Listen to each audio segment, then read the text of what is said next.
अस्सलाम वालेकुम, मैं हूं रेहान तारिक और आप देख रहे हैं 10 तक। आज कौमी असम्बली इजलास के दौरान chairman Peoples Party Bilawal Bhutto Zardari और वजीर खारजा शाह महमूद कुरैशी के दरमियान खूब लफ्जी गोलाबारी हुई है। दोनों ने एक दूसरे पर इल्जामात की बारिश की। पार्लियामान के अंदर क्या माहौल रहा, सबसे पहले उसकी एक झलक आपके सामने रखते हैं। जानते हैं ना फाजिल मेंबर मुल्तान को, अभी खान साहब तो पहचानेगा कि ये क्या चीज है। इनको जानता हूं जब ये इतने से थे, इतने से कोने में खड़े होते थे और गिरकियां खाते थे, मैं इनको तब से जानता हूं। पार्टी की तनकीद की जिसने इसको वजीर खजाना बनाया था, जिसने उसको सदर पंजाब बनाया था। आप खान साहब को बताएं कि इस शख्स को पहचाने, अपना वजारत बचाने के लिए अगली बारी फिर जरदारी का नारा लगाते हुए देखा।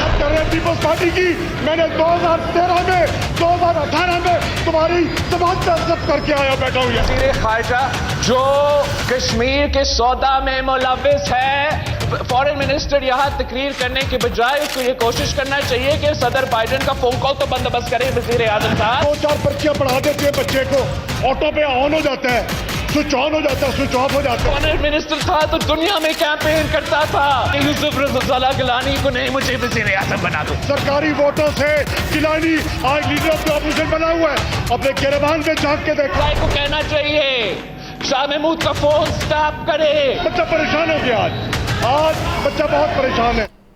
अब ये सारी गुफ्तगू शिकवा जवाब शिकवा सुनकर सवाल पैदा होता है कि क्या शाह महमूद कुरैशी अपने ही वजीर आजमों के खिलाफ साजिश करते हैं? क्या बिलावल भुट्टो के मशवरे पर वजीर आजम इमरान खान ISI को कहकर फोन टेप कराएंगे? क्या बिलावल के जवाबात ना देकर वजीर खारजा ने साजिश करने का इल्जाम तस्लीम कर लिया है? सवाल तो यह भी है कि शाह महमूद कुरैशी ने क्यों स्पीकर पर होने वाली तनकीद का रुख अपनी तरफ मोड़ा? और सवाल तो यह भी है कि तहरीक इंसाफ में वजीर आजम इमरान खान के बाद क़यादत कौन कर सकता है? क्या शाह महमूद कुरैशी खुद को वजीर आजम के मुतबादिल के तौर पर देख रहे हैं? इन सवालात के जवाब तलाश करने की कोशिश करते हैं।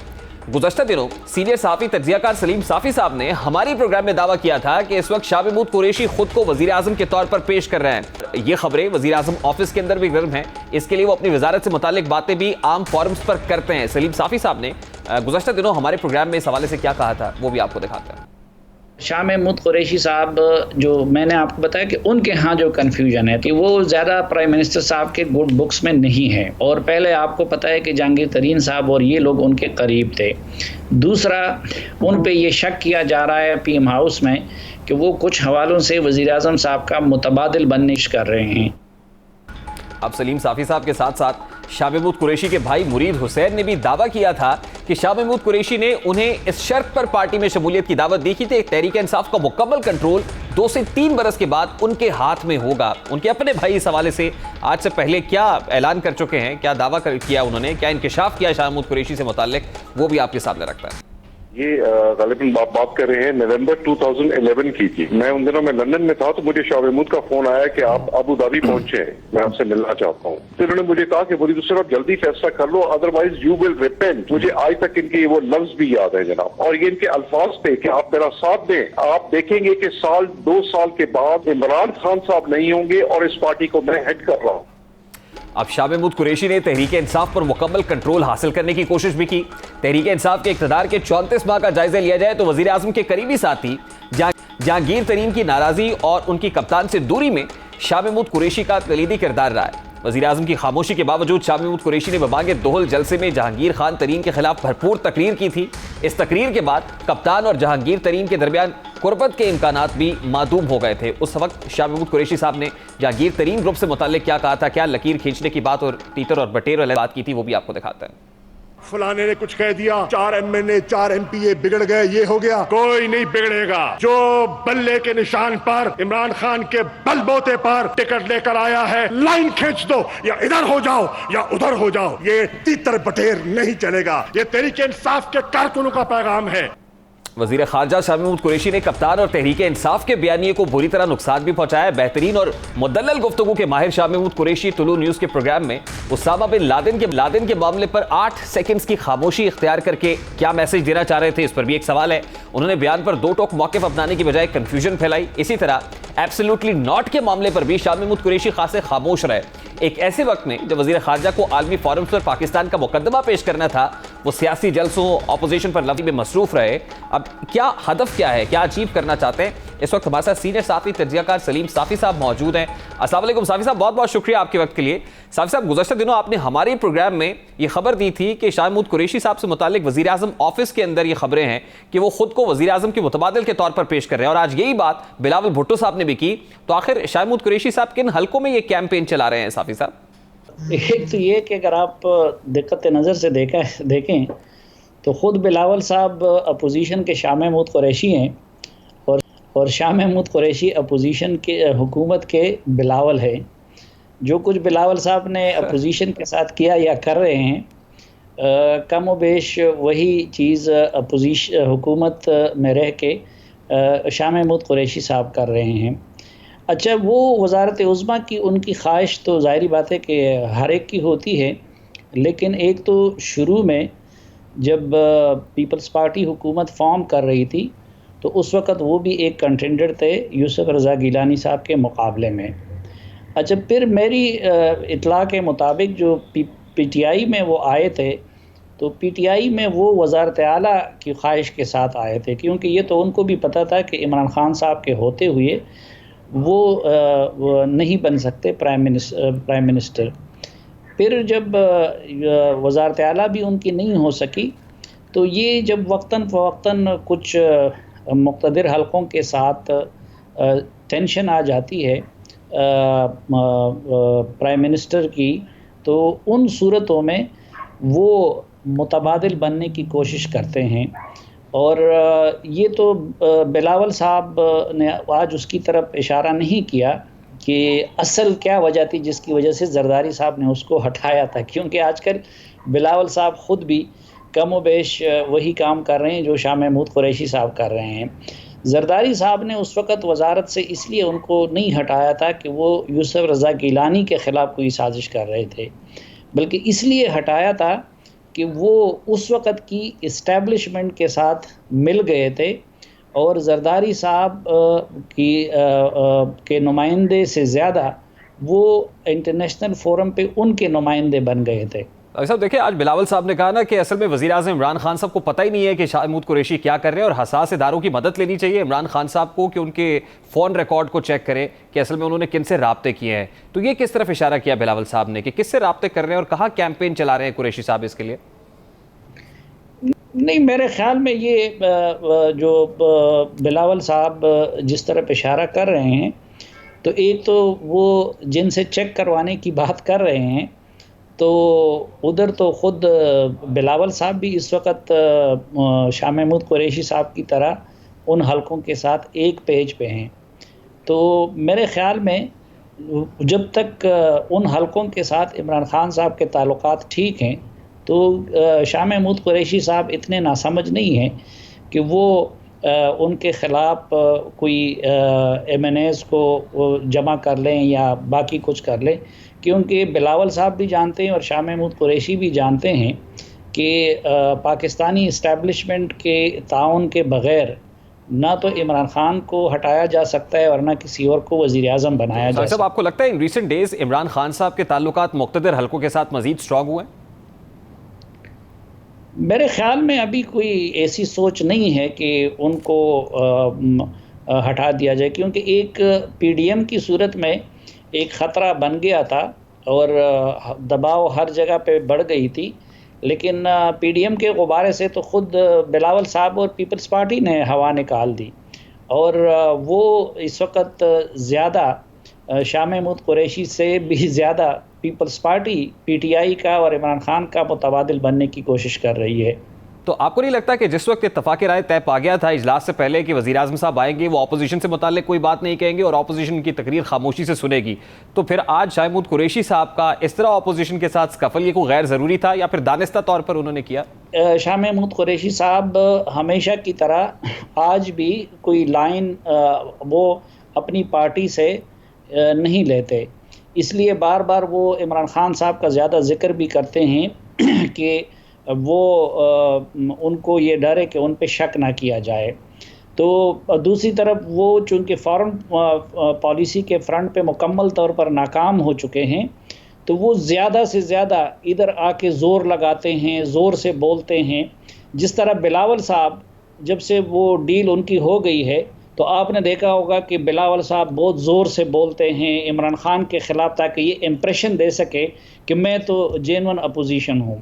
तो यही काम कुरैशी साहब कर रहे हैं कि जैसे मैं तो बड़ा कामयाब वज़ीर ख़ारजा हूँ, और इसलिए बार बार बिला ज़रूरत भी इमरान ख़ान साहब का ज़िक्र करते हैं कि उनको अपनी वफ़ादारी का यकीन दिला सकें। तो मैं उस सेंस में कह रहा हूँ कि दोनों जो है वो एक जैसे हैं। अच्छा साफ़ी साहब, लास्टली आज इमरान खान साहब ने अपनी तकरीर के अंदर एब्सोल्युटली नॉट पर एक बार फिर मोहर लगा दी है और अमेरिका से मुतालिक जो कुछ कहा है और साबिक मिलिट्री डिक्टेटर्स के फैसलों को भी गलत कहा है। तो कैसे इस स्टांस को कैसे देखते हैं जो अमेरिका से मुतालिक अब हमारा है वज़ीर आज़म इमरान खान साहब, और माजी के जो धोने हैं क्या वो धुल जाएंगे? देखें, एक तो अयूब खान ने ये काम किया था, तो अयूब खान के तो वो बड़े मोतरफ़ हैं, आज भी उनके दौर की तारीफ़ें करते हैं। जनरल ज़िया के दौर पे वो क्रिटिसिज्म करते हैं, लेकिन जब जनरल परवेज़ मुशर्रफ ने ये फ़ैसला किया, वो किया था उन्होंने अक्टूबर 2001 में, और इमरान ख़ान 2002 तक जनरल परवेज़ मुशर्रफ के हमनवा रहे, हम रकाब रहें, और रेफरेंडम में उनके लिए वोट भी मांगा। वो जनरल परवेज़ मुशर्रफ के ट्राइबल एरियाज़ को फ़ौज भिजवाने और अमेरिका का इत्तेहादी बन जाने के साल 1.5 साल बाद तक वो परवेज़ मुशर्रफ के साथ रहे।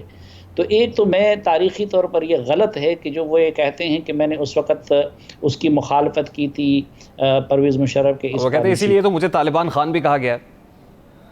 नहीं, वो तो बाद में देखें, अब तो वो साबित हो गया कि वो जो कुछ कर रहे थे तो एक्चुअली उस वक़्त वो उनकी कोई अपनी कमिटमेंट नहीं थी या कोई अपनी अंडरस्टैंडिंग नहीं थी। वो उस वक़्त पाकिस्तान के डीप स्टेट के जो पॉलिसी थी वो उसको आगे लेके बढ़ रहे थे। अब तो कोई चीज़ उसमें छुपी नहीं रही। और फिर अभी जो कुछ वो कह रहे हैं, तो ये डिसीजन पाकिस्तान की मिलिट्री लीडरशिप वो बहुत पहले से कर चुकी है। अमेरिकियों ने बहुत पहले डिमांड किया था और उनको पहले से ना किया जा चुका था, और अब कोई 9/11 के बाद की तरह की सूरत हाल भी नहीं है, उसके लिए दबाव है। तो वो डिसीजन चूँकि मिलिट्री लीडरशिप पहले से कर चुकी है, उनको ना कर चुकी है, अब इमरान खान साहब उसको बार बार कैश कर रहे हैं। बहुत शुक्रिया साफ़ी साहब आपकी कीमती वक्त के लिए। सीनियर साफ़ी तज्ज़ियाकार सलीम साफ़ी साहब हमारे साथ मौजूद थे, और ख़ासकर इमरान खान साहब के वॉर ऑन टेरर पर लेकर जो स्टेटमेंट है, उस पर जो माजी की जो पॉलिसीज़ हैं जिसको हदफ़े तनकीद बनाया इमरान खान साहब ने, इस पर बात करेंगे। ब्रेक के बाद हमारे साथ lieutenant general retired Amjad Shoaib साहब मौजूद होंगे। इस ब्रेक के बाद इसी मौजू को आगे लेकर चलेंगे हमारे साथ।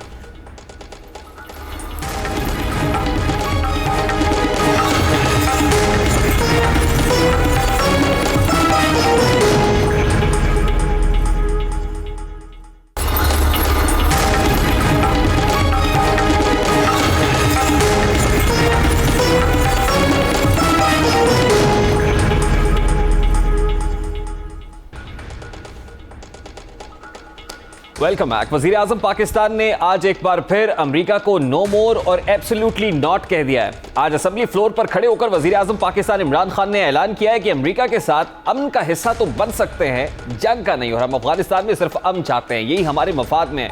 वजीर आजम ने 1 घंटा तवील तकरीर के इख्तिताम पर वाज़ेह और दो टोक मौक़िफ़ अपनाया। वज़ीर आज़म ने जनरल रिटायर्ड परवेज़ मुशर्रफ को तनकीद का निशाना बनाते हुए कहा कि साबिक सदर ने अपनी किताब में लिखा कि उन्होंने पैसे लेकर लोगों को भिजवाया, मगर किस कानून के तहत। वज़ीर आज़म ने कहा कि अगर हुकूमत ही अपने लोगों की हिफाजत नहीं करती तो उनकी हिफाजत कौन करेगा। उन्होंने मजीद कहा कि बात यहां तक नहीं रुकी, कबायली इलाके में तो तोरा बोरा के बाद अलकायदा आ गया। वज़ीर आज़म पाकिस्तान ने दबे अल्फाज में कबायली इलाकों में किए जाने वाले फौजी ऑपरेशन पर भी तनकीद की। उन्होंने कहा कि कबायली इलाके में ओपन बॉर्डर था, हमें उन्होंने हुक्म दिया कि वहां अपनी फौज भेजें, और चंद सौ अलकायदा के लिए हमने कबायली इलाके में अपनी फौज भेज दी। वहां हमारे अपने लोग भी थे, उधर से वो ड्रोन हमला करे तो हमारे शहरी मर जाते और फौज को पता ही नहीं किसके पीछे जा रहे हैं, जिसका नतीजा ये निकला कि हमारे कबायली इलाके की निस्फ ने नकल मकानी की और अभी तक रिकवर नहीं हुआ। इससे मुतालिक इमरान खान साहब क्या कह रहे थे, जरा उसकी एक झलक आपके साथ रखें। एक मुल्क ने फैसला किया कि अमेरिका की वॉर ऑन टेरर ज्वाइन करने, पाकिस्तानी होते हुए मुझे जिल्लत फील हुई है, वो इस टाइम पे हुई है। कोई कौम किसी और की जंग में शिरकत करके 70,000 अपने लोगों की कुर्बानी देती है। $150 अरब अपने मुल्क से, उससे भी ज्यादा गया होगा, हमें पता ही नहीं है। चंद 100 अल-कायदा के पीछे हमने अपनी फौज भेज दी कबायली इलाके। उधर से वो ड्रोन अटैक करें, वहां हमारे शहरी मर जाएं। उधर हमारी फौज जिसको पता ही नहीं कि किसके पीछे जा रहे हैं, चंद 100 लोगों के पीछे कबायली इलाके में गए। मेरी तरह का आदमी जो कहता गया कि ये गलत हो रहा है, मुझे तालिबान खान बना दिया। वो जो पीरियड था असद कैसर साहब, मैं अगर मुझे से कोई पूछे, सबसे स्याह वक्त था। सवाल यह है कि क्या वजीर आजम इमरान खान कबायली इलाकों में फौज भेजने के खिलाफ थे? क्या अमरीका को अड्डे देने से मुतालिक वजीर आजम का मौकिफ हमेशा से यही रहा है? वजीर आजम इमरान खान 2002 तक जनरल परवेज मुशर्रफ के साथ रहे। उन्होंने साबिक सदर के खुदसाख्ता रेफरेंडम में भी हिस्सा लिया, परवेज मुशर्रफ के हक में वोट कास्ट किया और मुशर्रफ की हमायत में दलाइल भी देते रहे। मुशर्रफ के रेफरेंडम से मुतालिक उस वक्त इमरान खान साहब क्या कहा करते थे, जरा उसकी एक झलक भी रखते हैं कि उस वक्त 2002 में जब जनरल परवेज मुशर्रफ ये डिसीजंस ले रहे थे तो इमरान खान साहब कहां खड़े थे। Why we back General Musharraf is only one reason, that he will keep the crooked and the corrupt politicians who neither our judiciary nor our election commission has been able to keep them up. अब उस वक्त जब ये फैसले हो रहे थे, अब यही नहीं था बल्कि तमाम पॉलिसीज भी कौमी कंसेंसस के साथ इत्तफाक राय से बनाई जा रही थी। वज़ीर आज़म ने जनरल परवेज मुशर्रफ की किताब in the line of fire का तज़किरा किया, लेकिन वो उस वक्त के हालात, कौमी क़यादत के इत्तफाक राय और पाकिस्तान की पॉलिसीज़ को शायद भूल गए। वज़ीर आज़म इमरान खान उस वक्त की जमात इस्लामी के सरबराह काजी हुसैन अहमद और दीगर मजहबी और सियासी क़यादत के हमरा हर कौमी फैसले के हामी रहे हैं। अमेरिका ने पाकिस्तान में ड्रोन हमलों का आगाज़ 2004 में किया था, जबकि 2018 तक अमेरिका ने कबायली इलाकों में 400 से ज़ायद ड्रोन हमले किए थे। उन हमलों में 172 बच्चों समेत 950 से ज़ायद सिविलियंस जाँ बहक हुए थे। वज़ीर आज़म ने नेटो सप्लाई और ड्रोन हमलों के खिलाफ एहतजाज भी किया था, लेकिन यह एहतजाज परवेज मुशर्रफ दौर में नहीं हुआ था, बल्कि 2011 में जब वज़ीर आज़म पाकिस्तान पीपल्स पार्टी की हुकूमत थी, पाकिस्तान में पीपल्स पार्टी की हुकूमत थी के खिलाफ जंग के आगाज़ में मुशर्रफ का साथ वज़ीर आज़म ने दिया था। लेकिन वक्त गुजरने के साथ साथ वज़ीर आज़म का ये बयानिया भी बदलता गया।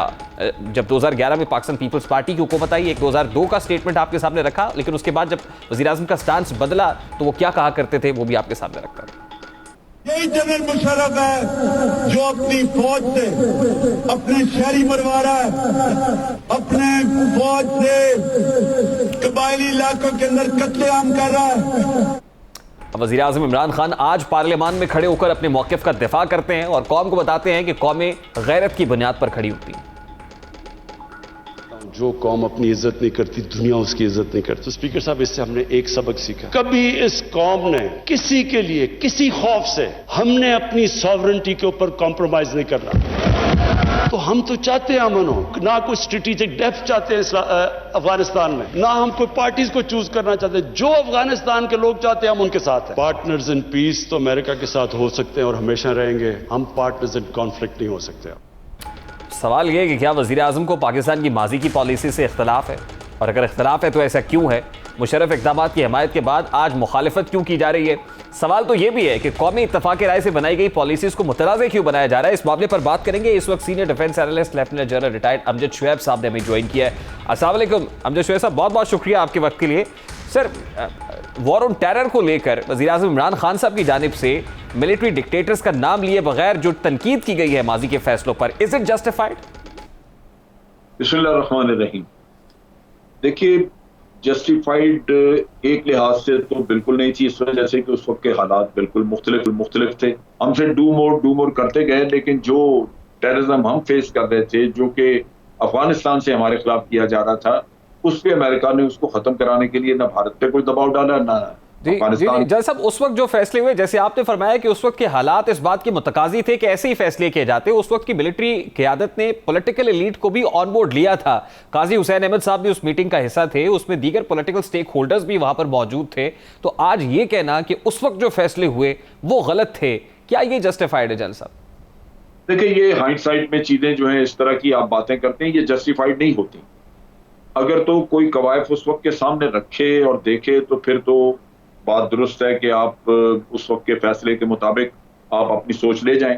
लेकिन हुआ ये है कि इमरान खान ये थ्रू आउट इस पीरियड में पिछले कई सालों से वो इस पॉलिसी की मुखालफत करते रहे और ये कहते रहे कि हमें ये तालिबान के खिलाफ जंग नहीं लड़नी चाहिए, जबकि ये जंग शुरू हो चुकी हुई थी। ये हमने देखें, हम इसकी बुनियाद क्या थी? बुनियाद इसकी ये थी कि जब हमने अपने लोगों को रोका, जो हमारे कबायली इलाकों के लोग थे, हमने उनको कहा कि जी आप अफगानिस्तान में अमेरिका के खिलाफ लड़ने नहीं जाएंगे, आप जाके अफगान तालिबान की हमायत में जंग नहीं लड़ेंगे।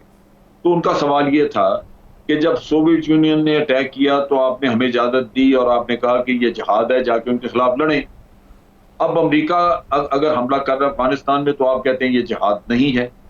सो वहां पे हमारे जो लोग थे कबायली, ये इंटरनेशनल पॉलिटिक्स को समझने से कासर थे और उन्होंने कहा कि जनाब पाकिस्तान की हुकूमत जो है ये ज्यादती कर रही है और अफगान तालिबान के साथ बेवफाई कर रही है, चुनाचे हमारे लोगों ने हमारे खिलाफ लड़ना शुरू कर दिया। हालांकि ये चीज ऐसे होनी नहीं चाहिए थी। आपके अपने लोगों को अपनी हुकूमत की पॉलिसीज के साथ चलना चाहिए। अब उसको आप कहें कि जी फैसला गलत था, ये था, गलत नहीं था। फैसला आपने किया 100% उस वक्त के बैनुल-अक़वामी हालात और यूनाइटेड नेशन की करारदादों के मुताबिक।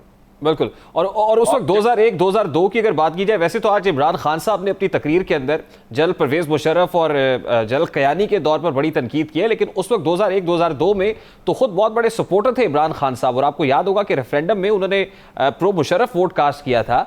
तो इसके बावजूद अगर आज वो ये बात कर रहे हैं तो इसका मतलब ये कि ये बात ठीक है कि फ्रेम ऑफ रेफरेंस मुख्तलिफ है, आज के हालात मुख्तलिफ है। उस हवाले से हमारी जो स्ट्रेटेजिक पॉलिसीज हैं या डिसीजंस हैं वो इसी बात का तकाजा कर रहे हैं, लेकिन ये कह देना कि वो गलत थे, शायद ये किसी हद तक जो है वो नामुनासिब बात है। देखिए, अगर ये गलत था तो इनको उस जमाने में कहना चाहिए था, 2001, 2002 में, 2003 में, लेकिन उस वक्त इन्होंने गलत नहीं कहा।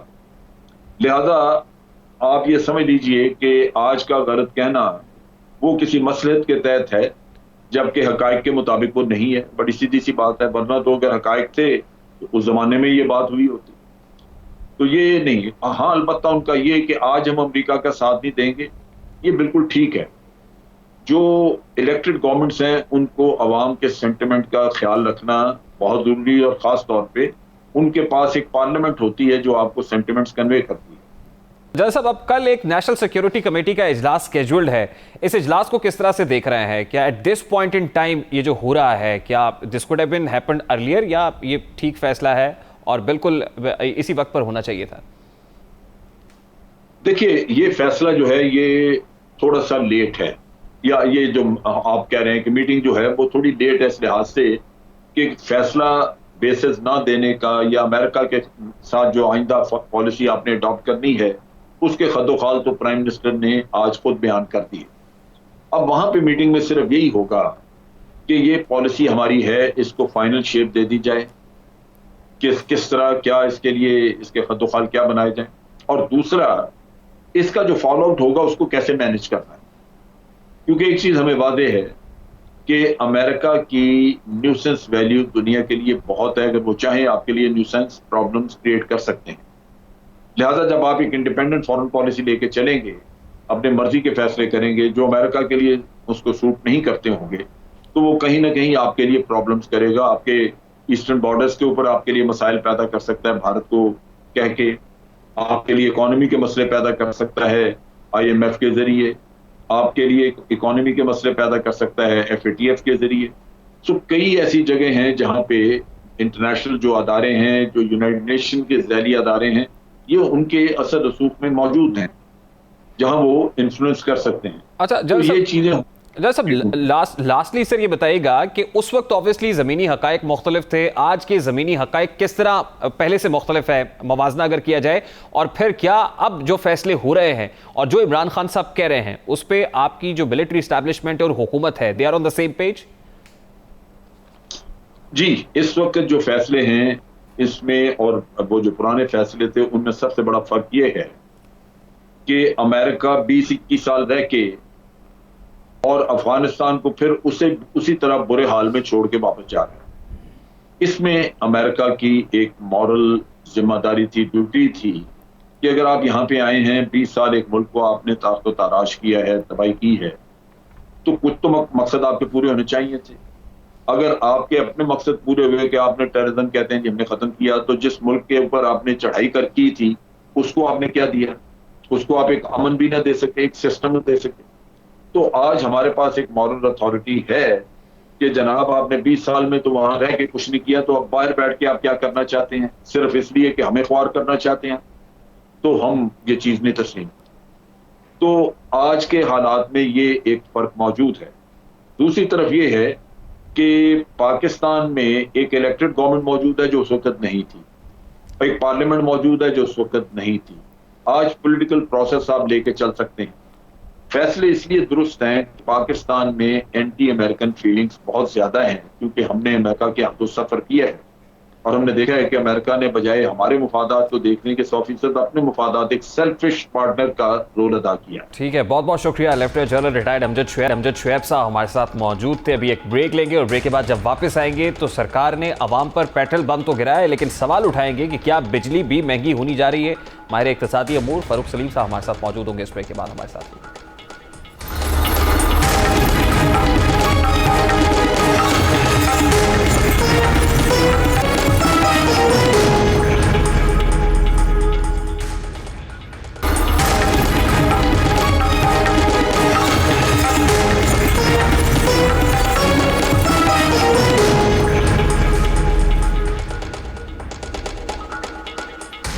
Welcome back. हुकूमत ने अवाम पर एक बार फिर पेट्रोल बम गिरा दिया है। पेट्रोल की कीमत में ₹2.13 फी लीटर, जबकि डीजल की कीमत में ₹1.44 इजाफा किया गया है। एक जानिब आलमी मंडी में तेल की कीमतों में इजाफा हो रहा है, उसके इंप्लीकेशंस हमारी लोकल मार्केट पर देखे जा रहे हैं। दूसरी जानिब अवाम गुज़श्ता 24 घंटों से लोड शेडिंग की अजियत से दो चार है। सरहदों में गैस की कमी है। LNG टर्मिनल्स ड्राई डॉकिंग के बायस मुल्क में बिजली का बहरान पैदा हुआ है। हुकूमत ने ड्राई डॉकिंग के दौरान बिजली पैदा करने की तलब को फर्नेस ऑयल और डीजल के जरिए पूरा करने का फैसला कर लिया है, जबकि पेट्रोलियम डिवीजन ने रिफाइनरीज को हिदायत की है कि वो इसी अरसे में अपनी पैदावारी सलाहियत को ज्यादा से ज्यादा करें, जिसके बाद PSO और दीगर कंपनीज को फर्नेस ऑयल IPPs को फराहम करने की हिदायत भी दे दी गई है। हुकूमत को खदशा है कि बिजली का बहरान 7 जुलाई तक जारी रहेगा। इस दौरान IPPs को एक बार फिर नवाजा जाएगा। हुकूमती पॉलिसीज का बोझ एक बार फिर को भुगतना पड़ेगा और खदशा है कि फर्नेस ऑयल से बिजली की तैयारी पर सारिफीन को फी यूनिट 7 से 8 रुपए इजाफी अखराजात भी आएंगे, जिसको हम फ्यूल एडजस्टमेंट की मद में आने वाले दिनों के अंदर पे भी करेंगे। इसी मामले पर बात करेंगे इस वक्त माहिर इक्तिसादी अमूर डॉक्टर फारूक सलीम साहब ने भी ज्वाइन किया है। अस्सलाम वालेकुम डॉक्टर साहब, बहुत बहुत शुक्रिया आपके वक्त के लिए। डॉक्टर साहब, एक तरफ तो पेट्रोलियम प्राइसेस बढ़ने की वजह से इंटरनेशनल मार्केट में एक बार फिर अवाम पर पेट्रोल बम गिरा दिया गया है, लेकिन जरा पावर सेक्टर की बात करेंगे। सर, पावर सेक्टर में जो कुछ हो रहा है, जो घंटों लोड शेडिंग की अजियत से इस वक्त पब्लिक दो चार है, ये मजीद कितनी देर तक जारी रहने के इम्कानात हैं? और फिर ये भी बताइएगा कि जो सस्ता सोर्स है गैस, क्योंकि इस वक्त गैस जो है वो डिस्टर्प्टेड है सप्लाईज उसकी, तो कितनी देर तक ये गैस डिस्टर्प्टेड आपको दिखाई दे रही है? क्योंकि फर्नेस ऑयल मंगवाया जा रहा है और फर्नेस ऑयल से आपको क्या दिखाई दे रहा है कि बिल कितने बढ़ेंगे कंज्यूमर साइड के ऊपर? देखिए, दो हकायक तो हम खुद से एक्सपीरियंस कर रहे हैं, हमारे सामने है। पहला ये कि बिजली का बहरान जिसका आपने जिक्र किया और गैस का बहरान, ये दो बहरान जो हैं ये इकट्ठे आए हैं। थोड़ा सा पेचीदा मामला है, जहाँ तक मैं इसको समझ पाया हूँ मामले दो हैं। पहला मामला ये है कि एक हमारा जो पसाकी डीप गैस का जो कुआं या वेल कहलाता है, वो जिसको कहते हैं ये टेक्निकल टर्म में एनुअल टर्न अराउंड, यानी कि साल में एक दफ़ा उसको बंद करना होता है, मेंटेनेंस की वजह होती है, उसमें कोई रीफिटिंग करते हैं, उसकी कोई रेनोवेशन करते हैं, वो कहलाता है इंटरनेशनल सेफ्टी स्टैंडर्ड्स। यानी कि दुनिया ने ये सब चीज़ों का एक इंटरनेशनल सेफ्टी स्टैंडर्ड बनाया हुआ है, उसको पूरा करने के लिए एनुअल टर्न अराउंड होता है। और यहाँ पे तकरीबन 160 million cubic feet per day का नुकसान हो गया जो गैस सिस्टम के अंदर से चली गई। दूसरा प्रॉब्लम है जिसको ये कहा जा रहा है ड्राई डॉकिंग। अब ड्राई डॉकिंग क्या होता है कि जो हमारा LNG का एक वेसल है, एक जहाज समझ लीजिए, जिसको ये FSRU कहते हैं। FSRU एक्चुअली है फ्लोटिंग स्टोरेज रीगैसिफिकेशन यूनिट, यानी कि जो बड़ा जहाज आता है वो लिक्विड उसमें LNG होती है, वो इसके अंदर डालता है, वो इसको फिर रीगैसिफाई करता है और फिर वो हमारे सिस्टम के अंदर आता है। अब वो जहाँ तक मुझे मालूम है वो 15 साल में कहीं 2 दफ़ा उसकी जो कहते हैं ड्राई डॉकिंग के वो पानी में पड़ा रहता है, तो उसको निकाल के एक साहिल पे लाया जाता है और जो हिस्सा उसका पानी में होता है सबमर्ज उसको ड्राई किया जाता है। अब जरा पेट्रोलियम डिवीजन की अगर बात की जाए तो जो पेट्रोलियम प्राइसेस है they are likely to go up. अब देखिए, जो हाई स्पीड डीजल हो या केरोसिन ऑयल हो या फिर वो पेट्रोलियम प्राइसेस हो, उसमें देखा यह गया है कि पेट्रोलियम लेवी बहुत बढ़ाई है सरकार ने और उसके जरिए से अपने करंट फिस्कल ईयर के फर्स्ट 9 मंथ्स के अंदर काफ़ी हद तक टारगेट्स भी पूरे किए हैं। और उसकी तौजी ये पेश की जाती है कि जो पेट्रोलियम लेवी है, क्योंकि वो तो फेडरल गवर्नमेंट के पास चली जाती है, जो जीएसटी है वो डिविजिबल पूल में चला जाता है। तो आप क्या देख रहे हैं, क्या इंटरनेशनल मार्केट के अंदर प्राइसेस बढ़ती हैं तो क्या अल्टीमेटली पेट्रोलियम लेवी बढ़ाएगी सरकार और उसकी वजह से प्राइसेस बढ़ेंगी, या जीएसटी के अंदर कोई मैनिपुलेशन की जाएगी? यहां पर क्या हो रहा है पेट्रोलियम डिवीजन के अंदर? देखिए, मामला दो चीजें, अगर दो फिगर्स आदाद शुमार आप सामने रख लें कि हुकूमत ने बजट के अंदर 610 अरब रुपए का पेट्रोलियम लेवी दिखाया है कि वो इस साल में कलेक्ट करेंगे। अब हम सालाना तकरीबन 20 बिलियन लीटर्स पेट्रोल और डीजल जो है 22 करोड़ पाकिस्तानी जो है वो इस्तेमाल करते हैं। तो आपने आसान तरीका ये है कि 610 अरब को आपने 20 बिलियन पे अगर आप डिवाइड कर दें तो तकरीबन 30 रुपए फी लीटर का पेट्रोलियम लेवी बनता है। इसमें एक खबर और आप ऐड कर लें, जो $1.5 अरब का ऑयल की फैसिलिटी सऊदी अरेबिया के साथ जिसकी खबर आई है कि शायद तय पा गया है, उसके नतीजे में मैं समझ रहा हूं कि शायद इतना बोझ जो है वो अवाम के ऊपर हुकूमत ना डाले या ना डालना पड़े। लेकिन साथ ही साथ ये है कि अगर आलमी मंडियों में तेल की कीमतें इतनी तेजी से जिस तेजी से चढ़ रही हैं, अगर वो चढ़ती रही हैं और बाकी जो दुनिया की इकोनॉमीज हैं वो खुलती रहीं, तो फिर तो डिमांड ज्यादा हो जाएगी ऑयल की और प्राइसेस मजीद चढ़ जाएंगी। तो उसका फिर आप एक रिफ्लेक्शन पाकिस्तान के अंदर भी देखेंगे। जो इन्फ्लेशन है वो आपको सिंगल डिजिट के अंदर जैसे सरकार प्रेडिक्ट कर रही है, क्या होती हुई दिखाई दे रही है इस सब के इम्प्लीकेशंस में? अब मेरा ख्याल है कि ये मुमकिन नहीं है, लेकिन वजीर खजाना साहब का ये कहना है और IMF, जहाँ तक मेरा तजुर्बा है आलमी मालियाती इदारों के साथ, वो अगले 2 या 3 महीने जो हैं वो हुकूमत पाकिस्तान को देगी कि आप अपने मफरूज़े, जिन मफरूज़ों के ऊपर आपने ये बजट बनाया है उसको साबित करके दिखाएं। सस्पेंड हो गया है, आपको पता है कि IMF का प्रोग्राम जो है वो IMF की तरफ से सस्पेंड कर दिया गया है और उसको अब वो सितंबर में ले गए हैं कि सितंबर में जाके वो उसको दोबारा रिव्यू करेंगे और उस वक्त तक फिर कार्रवाई देखी जाएगी कि क्या हुकूमत ने जिन मफरूज़ों के ऊपर ये बजट बनाया है कि क्या वो बिजली की कीमत बढ़ाए बगैर जो है वो गर्दिशी कर्ज़ेजात को कंट्रोल में कर पाएंगे या नहीं कर पाएंगे। तो ये IMF ने इनको टाइम दे दिया है। मैं ज्यादा ऑप्टिमिस्टिक नहीं हूं, मुझे नहीं लग रहा कि ऐसा हो पाएगा। बहुत बहुत शुक्रिया डॉक्टर साहब आपके वक्त के लिए। माहिर इक्तिसादी अमूर डॉक्टर फारूक सलीम हमारे साथ मौजूद थे। अभी एक क्विक शॉर्ट ब्रेक लेंगे और ब्रेक के बाद जब वापस आएंगे तो 2 बड़ी अहम खबरें आपके सामने रखेंगे। इस ब्रेक के बाद हमारे साथ हैं।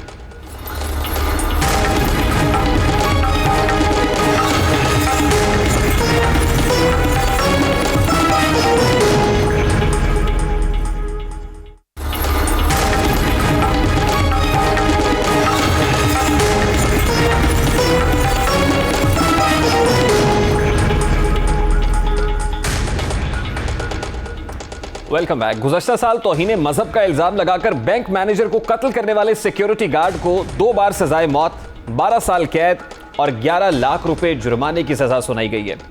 इंसदाद दहशतगर्दी की अदालत ने मुल्जिम अहमद नवाज के खिलाफ बैंक मैनेजर इमरान हनीफ के कत्ल का इल्जाम साबित हो जाने के बाद आज फैसला सुना दिया है। अदालत ने अपने फैसले में मुजरिम को 2 बार सजाए मौत, 12 साल कैद और 11 लाख रुपए जुर्माने की सजा सुनाई है। अगर मुजरिम जुर्माना अदा नहीं करता तो इसको 2 साल मजीद कैद काटना होगी। गुज़श्ता बरस नवंबर में बैंक के सिक्योरिटी गार्ड ने अपने ही बैंक मैनेजर को गोलियां मारकर कत्ल किया था। कत्ल का वाकया पेश आने के बाद इलाका मकीनों ने मुजरिम सिक्योरिटी गार्ड को हीरो के तौर पर देखा और उसकी हिमायत में जोरों शोर के साथ जुलूस भी निकाले गए। लेकिन बादअज़ा जब हकीकत सामने आई तो सबने मुजरिम से अलहदगी का ऐलान किया। खुशाब के उलमाए कराम की जानिब से एक बाज़ाब्ता प्रेस कॉन्फ्रेंस भी की गई जिसमें मुजरिम सिक्योरिटी गार्ड के फेल को नाजायज़ करार दिया गया था और ये तमाम तर मामला सोशल मीडिया पर भी बड़ा पॉपुलर हुआ था, जिसके बाद ये आया है। ये पहली इंपॉर्टेंट न्यूज़ थी। अब एक और अहम मामले का रुख करते हैं और मीर रियासत के दर पर दस्तक देते हैं। मीर रियासत मोहतरम वज़ीर आज़म इस्लामी जमहूरिया पाकिस्तान आज आपके दर पर एक फ़लस्तीनी बच्ची की दस्तक लेकर हाजिर हुए हैं। मीर रियासत गुज़श्ता 14 साल से महसूर फ़लस्तीन के इलाके गज़ा की रिहायशी यूसुफ हसन की 15 साला बेटी ज़ला यूसुफ हड्डियों की बीमारी में मुब्तला है। ये वला यूसुफ की जो है तस्वीर भी आप देख रहे हैं। आप देख सकते हैं कि इस वक्त ये किस मरज़ का शिकार है और कितनी अजियत से गुजर रही है। वला यूसुफ हड्डियों की जिस बीमारी में मुब्तला है, इस बीमारी को हड्डियों की नशोनुमा बेतरतीब होने में लगती है और इसमें जो पेशेंट है उसकी जो हड्डियाँ हैं और अब देख सकते हैं जैसे वला यूसुफ जो है उसकी टांगें टेढ़ी हैं, हाथ टेढ़े दिखाई दे रहे हैं। सिर्फ हड्डियों की बेतरतीबी की वजह से मरीज़ चलने फिरने से कासिर हो जाता है, हत्ता कि उठने बैठने के भी काबिल नहीं रहता है। मेरे रियासत ये पाकिस्तान की खुशनसीबी है कि इस मरज़ का इलाज पाकिस्तान में बासानी हो सकता है। कराची के जिना अस्पताल समेत दीगर अस्पतालों में इस बीमारी के इलाज की सहूलत मौजूद है। मेरे रियासत बच्ची के वालिद ने अपने वीडियो में आपसे मदद की अपील की है। वालिद क्या कहते हैं, ज़रा उसकी एक झलक आपके साथ रखता है।